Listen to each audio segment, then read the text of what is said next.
Sir. Pare.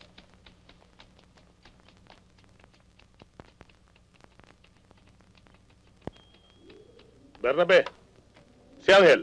Sir, kinuha ni Hipolito at ni Cordero. Abay, saan dinala? Sa katayan, sir.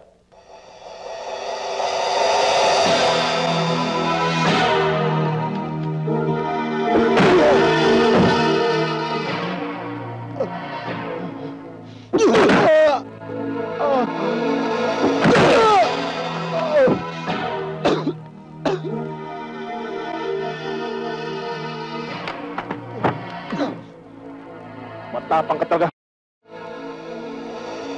Ayaw mo humingi ng awa, ha? Papatiman niyo ako. Pero hindi niyo pa rin maririnig sa bibig ko ang iniisip niyo. Tayin ka na namin ngayon. Anghel na di... Sarento! Major. Magandang gabi, Major.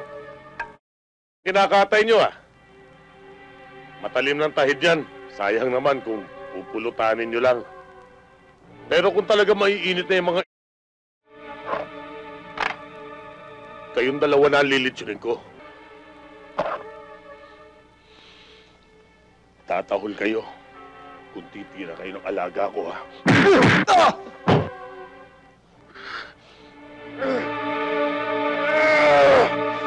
Ipagamot niyo to!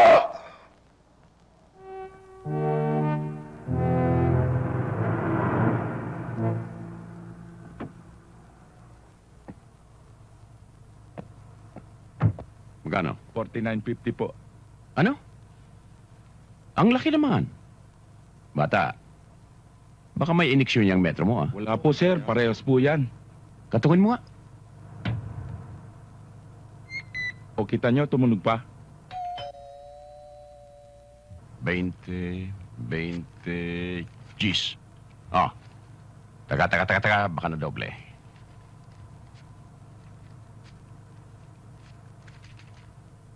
Yan. 50. Nay. Oh, Jude. Ang aga-aga. Bakit? May nangyari ba? Wala. Sa loob na tayo mag-usap. Oh, sige. Pasok. Yung sukling 50 centimo sa'yo na yan. Kardinal, may utang ka sa akin. Kardinal? Oh, kumain ka na ba? Uy!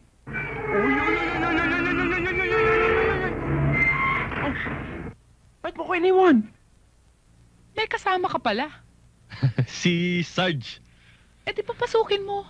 Halika, Sarge. Pasok ka.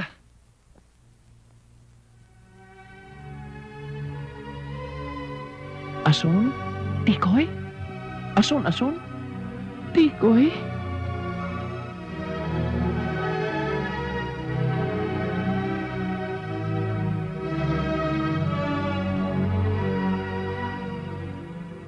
Nay, si Sargento Castañeda. Magkakilala ba kayo? Hindi. Buti naman. Tumuloy muna kayo. Magalmusal muna tayo. Sargento.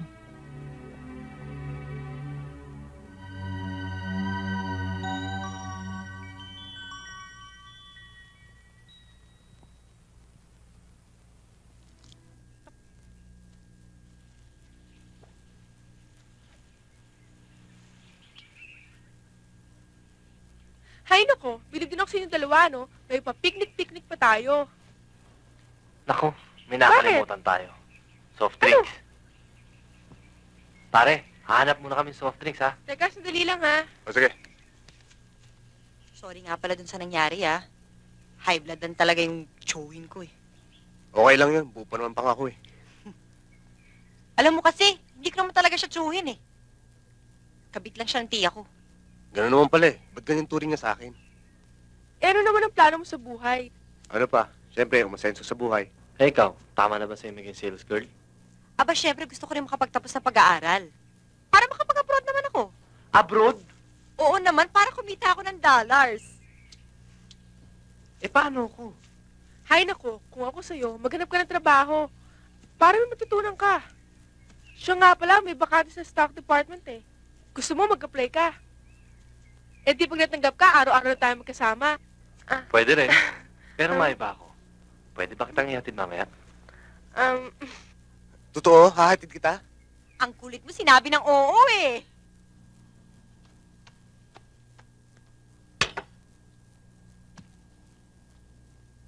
Ano yan, Oka? Love letter. Anong love letter? Tulad sa mga magulang yan, huwag ka na makikialam. Para sa magulang mo? Kay Feli. Nanliligaw na. Bakit? May pakakain ka na ba? Eh kaya nga ako nagsisikap eh. Ano ba nakalagay dyan? Eh di gusto ko siya. Mahal ko siya. Ganon. Maniwala kaya yon? Eh kaya nga sinusulatan eh. Para malaman.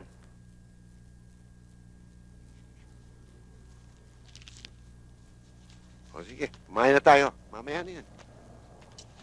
Kung ano pinag-uusapan, wala namang kwenta. Kain, kain. Oh. Yan. O, kain.